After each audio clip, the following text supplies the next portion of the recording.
जनता की आकांक्षाओं में और खासकर युवाजन को दिग्भ्रमित किया था इन्होंने कि अगर मैं सत्ता में आ गया, बीटीपी आ गई सत्ता में, आदिवासी परिवार आ गया, या अभी वर्तमान में नई पार्टी का नाम ये बाप पार्टी के नाम से आ रहे हैं, उनको कहा कि हम 5वीं पास नौकरी देंगे, 8वीं पास देंगे, 10वीं फेल नौकरी देंगे। तो जब चुनाव अभियान चला तब बोरियां भर जाती थी। प्रार्थना पत्र का जो लड़के फेल थे वे भी पैंट बुशर्ट पहना के तैयार हो गए कि नौकरी हमारी आएगी। दूसरा, उन्होंने वातावरण दूषित करने के लिए और सामान्य वर्ग के विरुद्ध में जातिवाद का जहर घोल के कहा कि इस टीएसपी एरिया में रहने वाले तमाम आदिवासी लोग हैं, उनको हम पूरी ज़मीन जायदाद उनको बांट लेंगे, जितने भी यहाँ पर लोग रह रहे।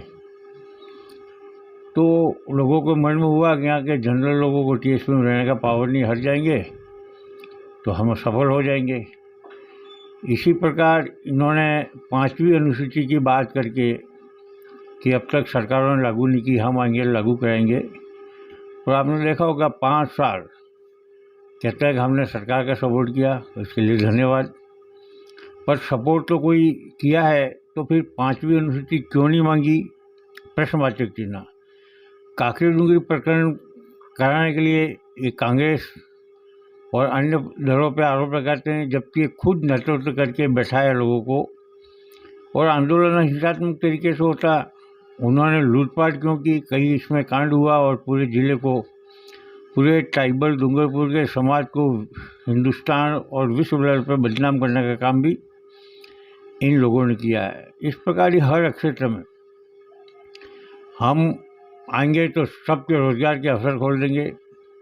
उन्होंने कोई रोजगार नहीं खोला। हाँ, इन्होंने आने के बाद इन 5 सालों में एरिया में इन बीटीपी वाली, इन आदिवासी परिवार या जो आज की तारीख में बाप पार्टी के नाम से नया सबूगा छोड़ रखा है, इन्होंने, इनका अस्तित्व है ही नहीं, वो घूमते फिरते लोग हैं।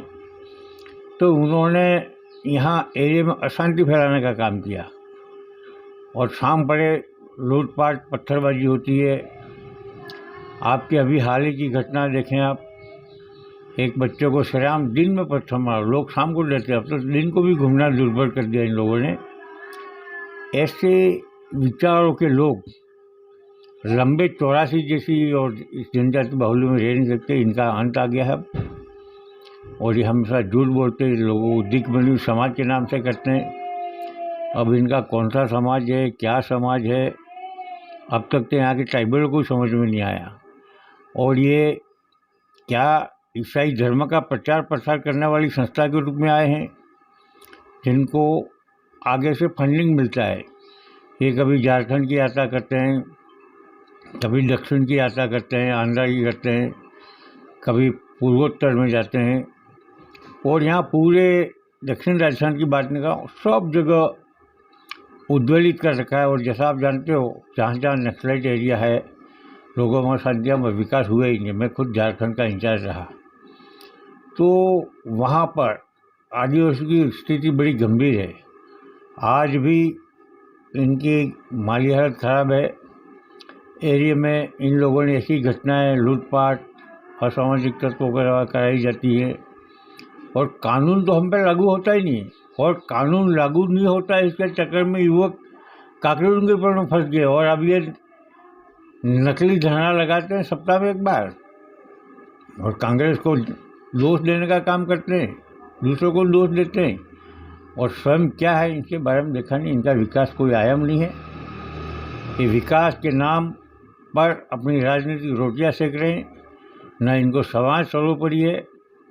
और एजुकेशन का बट्टा जो बैठाया है इस एरिया में, हर कोई अनुभव करता है कि ट्राइबल बालक आने वाले समय में पढ़ाई नहीं कर रहे, उनका क्या होगा। और हाँ, ये आंदोलन चलाने वाले बच्चे सब जांच कर लो, इनके पूरे बच्चे सीकर, जयपुर, झुंझुनू, कोटा वगैरह में पढ़ लो। और यहाँ के आदिवासी गरीबों को कहते हैं तुम्हारे बच्चे पढ़ने नहीं चाहिए, बेली भाषा सिखाओ, गोपन बांध के घूमो, झोरे बांध के घूमो, इसके सिवाय कोई प्रचार नहीं, कोई टारगेट नहीं। और फिर कहते हैं कि आदिवासी संस्कृति नष्ट हो जाएगी। तो हजारों वर्षों से चल रही है, आज तक तो नष्ट नहीं हुई। अब ये आने के बाद ही एहसास हो रहा है कि आदिवासी संस्कृति नष्ट हो रही है। ऐसे झूठे लोग हैं जिनका कोई धरातल नहीं है और आम जनता समझ चुकी है। आज अशोक जी गहलोत की सरकार के ज़बरदस्त आयाम दिए हैं, उससे लोग समझ गए हैं कि ये लोग खाली झूठ बोलते हैं, इसलिए अब उनका अंत सन्निकट है। और आपने देखा होगा आज 84 के अंदर कांग्रेसमय वातावरण है, बल्कि आपका सागवाड़ा, आसपुर और डूंगरपुर में भी ये जहाँ से प्रारंभ हुई थी इनकी कहानी, यहाँ अंत की ओर है।